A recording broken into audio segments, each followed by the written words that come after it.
welcome to Obscure Depths MLB preview. The Tampa Bay Rays. I almost said Devil Rays there. The Tampa Bay Rays.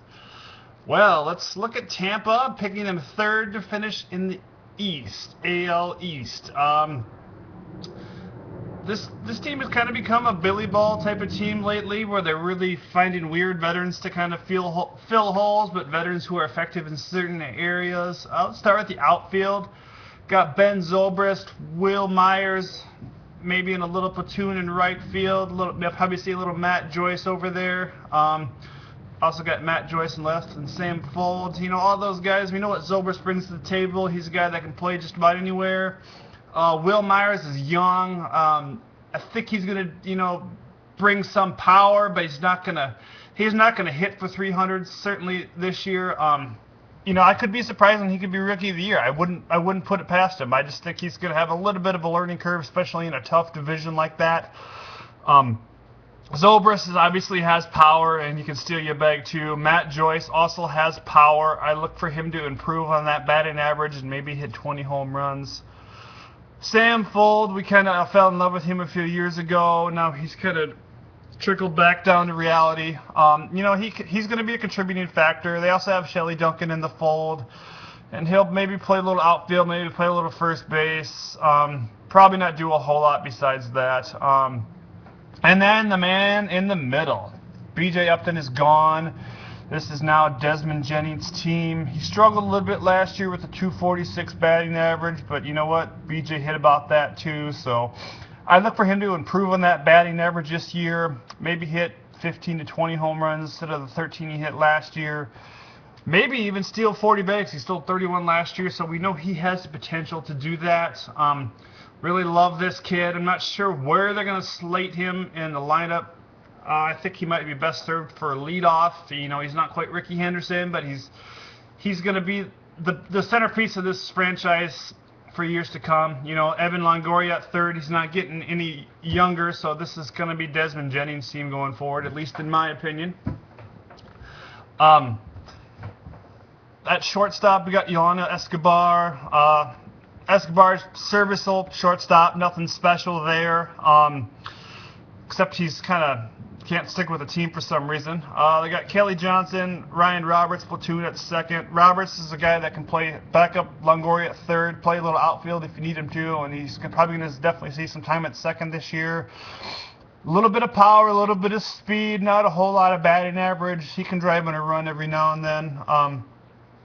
He's a nice little guy to have. He's kind of a poor man's Ben Zobrist, so to speak. So he's a nice person to have on your lineup. Kelly Johnson, kind of another bad batting average guy, but a lot of power. I see him doing all right with his organization. I see Ryan Roberts probably doing a little bit of a DH more than second base, but he's gonna be there to give guys blows every week. So Ryan Roberts definitely gonna be a part of this team. The Rays have James Loney at first. Loney, he looked like a really promising next coming of Mark Grace probably 3 years ago. Just a really, really good batting average guy for a first baseman. Not a whole lot of power. It's going to be interesting to see what Tampa Bay can eke out of this guy.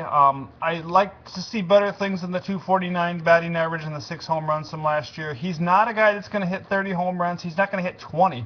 But if they can get 15 and get that batting average up to about 270, I think they're going to be pretty happy. They also got Luke Scott. We all know Luke Scott chops wood in the offseason to stay in shape. So if you haven't heard that before, that's kind of the running joke about him, but I guess it's true. He's been hurt last couple of years. He's going to have a chance here to be this team's DH, so it'll be interesting to see what they can do with that. They got Jose Molina behind the plate and Jose Lompatone as well. Not a whole lot of encouraging signs there. Don't really know what you're going to get out of those guys.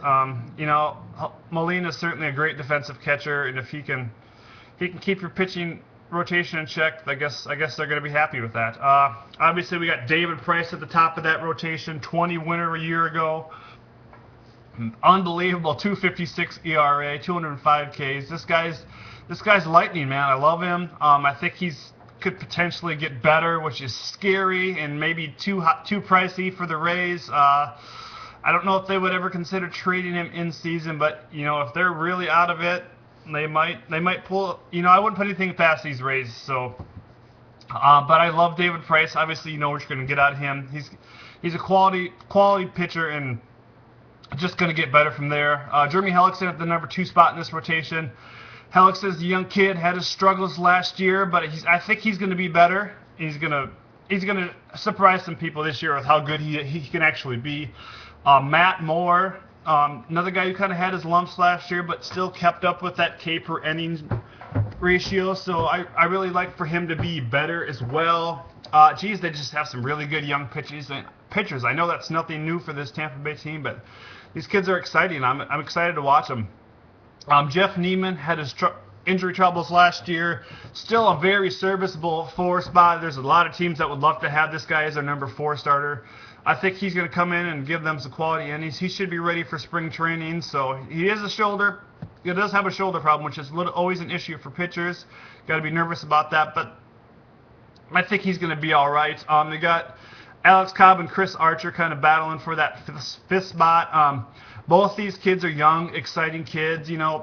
Cobb kind of very quietly had 11 wins last year and struck out 106 batters. So I mean, he's a decent kid. Archer had his struggles last year, a little bit of a high ERA, but he still is a nice strikeout pitcher, which is kind of the mold that you get from these Tampa Bay guys. They also have Jake Odorizzi, I think is how you say that name. They got him in that same deal that brought Will Myers to Tampa and sent James Shields and Wade Davis to Kansas City. This kid's good. I think he's a little bit of a slow mover in the minors, but I think when he comes up, he is definitely going to be ready to shine. Don't know what they're going to do with him this year, but I expect things to hear from him in the next couple of years, definitely in Tampa. Look at the bullpen. You got Fernando Rodney, who had a nice resurgence, an ERA of .60 last year. Are you kidding me? This guy is unbelievable. I look for him to have another good year. He's lost closer jobs before, and I think that has made him a better player in the future, for the future. Joel Peralta's great. Jake McGee, young lefty, getting better. Love what this kid brings to the table. He's a great situational guy, and he's going to get better as well. Kyle Farnsworth, the aging Kyle Farnsworth, injury problems are a big thing for him, but I think he'll be all right in the long run. I think he's going to be a nice contributor to this bullpen. All in all, like I said, I'm picking this team to finish 3rd in the AL East. This is a hard division to pick, but with the Yankees and all the moves that Toronto did, that's why I'm putting Tampa Bay in 3rd. This team won 90 games last year for a 3rd in the division team, which is pretty amazing. They could probably do that again. But I really like what they bring to the table. This is always a fun team to watch because they like I said, they squeeze the best out of all their players. So they're always an interesting division and fun team to watch here in Tampa Bay. So this has been Obscure Depths MLB preview, the Tampa Bay Rays. Thanks for listening or watching, and have a great day.